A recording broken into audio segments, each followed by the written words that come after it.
Welcome back. Okay, so some news of the day for all you fine people on this beautiful Wednesday. Very nice, which means when it's beautiful and it's sunny like that, it also means it's cold. It's December, so it's going to be chilly. Chilly by our standards. The rest of Canada, it's much colder usually than it is here. So Jason Spezza suspended 6 games for the knee to the head of Neil Pionk. And again, I've said this. If you are of the mind that this is fine, that you can try to end someone's career for another player being injured, I still say that just escalates. So 6 games for Spezza. That includes last night's game, so it's 5 more from now before he's able to come back. And so hopefully that's the last that we discuss that Jets Maple Leaf stuff, and it goes away from here. Casey Middlestad could be out long term. This is rough. So it's an undisclosed injury at this point. He left during last night's game, and so no telling on how long he's going to be out. And that's tough because he had just come back from injury. He hasn't played very many games this year. And it's just kind of a make or break year for Middlestad as well. And it really, he just hasn't had the chance to show what he can do. Last year, he played pretty well towards the end of the season. And this year, he hasn't been able to build on that. So all the best to Middlestad, and hopefully it's a shorter term injury rather than long term. Carey Price is skating in full equipment. So we've been talking about how he's getting close. And if a guy's skating in full equipment, he's going to be working on getting his reflexes back and all that. He's likely at least a couple of weeks out, meaning that it's been confirmed by the team, by Dominic Ducharme, he will not return before Christmas. So that was the rumor, and it's been confirmed that he will not return before the Christmas break. And fingers crossed that Price is able to return soon after Christmas. The funny thing is, there was a comment I saw yesterday about how, well, they should just shut him down at this point because, the way the season is. I had that opinion with Carey Price years ago when he was coming back from a concussion. I was like, you know what? It's better just to shut him down. It's not like these games are all that important. And then he came back and he was lights out. He was absolutely fantastic. So when Carey Price feels ready to go, they'll put him back in the lineup because he'll kind of demand it. Moritz Seider, so scary yesterday for Detroit fans that he didn't finish that game. As tough as that game was for Detroit against Nashville, where Nashville was giving them nothing, Seider did leave that game, but they're saying he should be fine to go next game. However, Gustav Lindstrom, is supposed to be out for at least the next 2 games. He will not play on their upcoming 2-game swing because of a lower body injury. So hopefully things are okay for Lindstrom as well. I like Lindstrom a lot.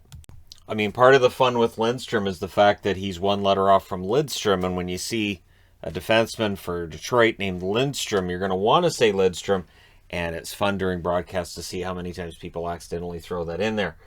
Derek Brassard returning tonight for the Philadelphia Flyers. He had a very good start to the season, and who knows, maybe Philadelphia getting the right combination of guys together, they can help turn it around. Tonight they're against New Jersey. I don't know. This season feels like a loss for Philadelphia just because of how good the Metro is and how hard it is to climb in that division. But we'll see. It's still early enough in the season. St. Louis 2019, yada, yada, yada. You guys all know it. What always gets mentioned every single time now that a team has a bad start.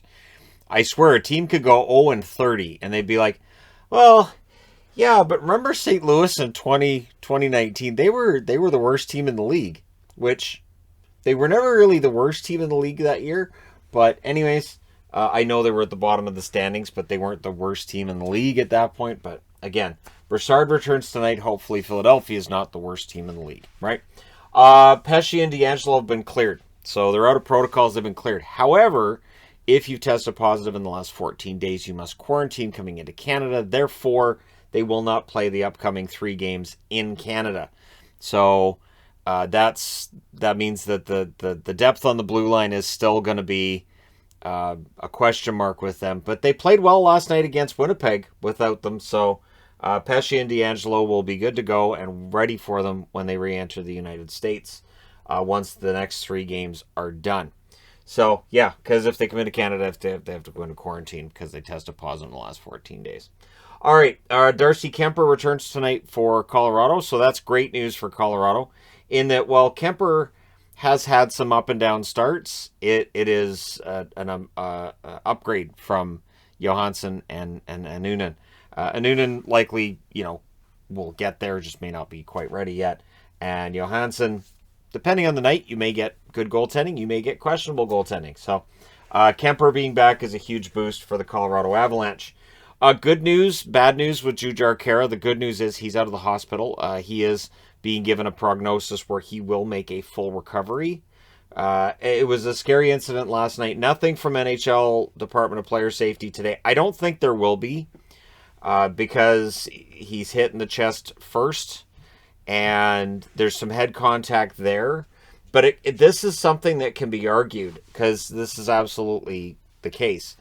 When players have had head injuries, when they've had concussions, it is easier to get the next one. It's something that players who've had repeated concussions talk about, and it's something that can absolutely shorten a player's career because eventually it gets to a point where teams are like, he's had how many concussions? I don't know. And so they may not be signed as free agents. They may end up being healthy scratches here and there because they're not in enough and they just can't get into a rhythm. So for Khaira, he's out of the hospital. He will have a full recovery, but the timeline for him to return to the National Hockey League is completely wide open at this point. They don't have a date. So, the most important thing is his health, obviously, and the career is secondary to that. And we're not sure on when the career is going to get restarted for him. So hopefully it's not that long, but from the looks of it last night, the fact that he goes to the hospital and all of that and the way it's been framed, it really looks like he's going to be out for, I would say, at least a month. I'd say at least a month to 6 weeks, if not further out than that. Nathan Walker's been recalled on emergency basis by the St. Louis Blues. So this is the move they couldn't make yesterday because of salary cap restrictions and all of that. Nathan Walker, of course, good fill-in player, a guy who will clear waivers, and you can send him back to the minors when need be. But Walker can fit into the lineup, and St. Louis doesn't get hurt by him being in there. They will miss players that are out, but Walker being in there definitely helps. It was amazing watching them being able to come back and find the fortitude to win last night against Florida. Went through that first period, it looked like Florida was going to run them out of the building. So, good showing for them. So, the Olympic discussion seems to be ramping up a lot right now. The National Hockey League itself has no intention on changing things. So, the panic at this point has changed. When they were talking about going to the Olympics, it was the NHL that said we'd really rather not go. And Bettman was quite outspoken about not wanting to go to the Olympics. But what's happened is that now that we're seeing positive cases, and now that it's becoming more clear about what the protocols are going to be in China during these games, there are players who are not happy about it. Now, Leonard's the first one to look at those protocols, look at everything else he's dealt with, and say no. Now, there will likely be others who come out and say no. I know there are other reasons why people would reject playing in China, and I get that. The same reason that there are going to be players who might think about rejecting the World Cup in Qatar next year. And I really look forward to watching that World Cup. I'm not sure, because of them having to move it, I'm not sure I'm going to be able to. But again, Qatar, there's been some questions about how they've done things. Definitely questions about how China's done things, and there's a lot. But the players, what their concern is so let's say you get there and there's a positive test. If you're asymptomatic, you get isolated. Now, you're isolated to start with. You don't leave your building. They don't leave the building, which is something that hockey players really didn't like during the bubble playoffs. They didn't like the fact they couldn't really do much. They'll be able to do a lot less during these Olympic Games. Basically, they play hockey, they practice, and they're at the room, and that's it. That's the plan. But if they're symptomatic, they have to go to the hospital. And the hospitals don't sound like fun. And you're in the hospital for any symptoms. So it doesn't matter the severity. Looks like you're just in there, and then there's the whole 3 weeks thing too. So it's possible somebody could be over there, say, for 2 weeks, and then they end up testing positive, and then there's a 3 week period where they're there, And so it could be quite the ordeal. So there are players who are now raising alarms. I would expect some players to say no. And from what I've been reading, it sounds like the younger players are looking at this and going, well, we can go to the next one. And so they're more likely to opt out. The older players, the veterans, are seeing this as maybe their last chance to wear a Team Canada jersey in the Olympic atmosphere. And so they're more likely to take that risk. So at this point, they're still on. The NHL does have a backup schedule. It's going to be a headache. If they end up opting out of the Olympics and using the backup schedule, they have 1 week off then instead of 3. And then that would, of course, bump everything forward. You end up moving the Stanley Cup 2 weeks earlier. You end up moving, I would assume you could then move the draft and move free agency up too, because the schedule doesn't have that 3 week break anymore, which on some level would be best, right? Because then you're getting into the more regular schedule. You might be able to have free agent frenzy on July 1st.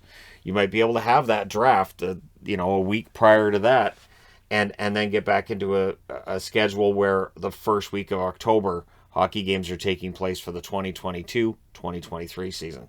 So we'll see what they do, and I'll be here whenever they do whatever they're going to do. And again, we'll see if we get enough players that say, no, it's not worth it. Because just personally in that position, I don't think I would view it as being something I would necessarily want to do. But hey, there are players who will want to wear their nation's jerseys, and they're going to go through whatever they have to in order to try to bring home gold for their country, whatever country that may be. But we'll see what happens. So let me know your thoughts in the comment section below as always. Don't forget to hit like and subscribe if you're browsing your way through. You just happened upon this video. Thank you guys so much for watching, for all your support. I will talk to you again soon.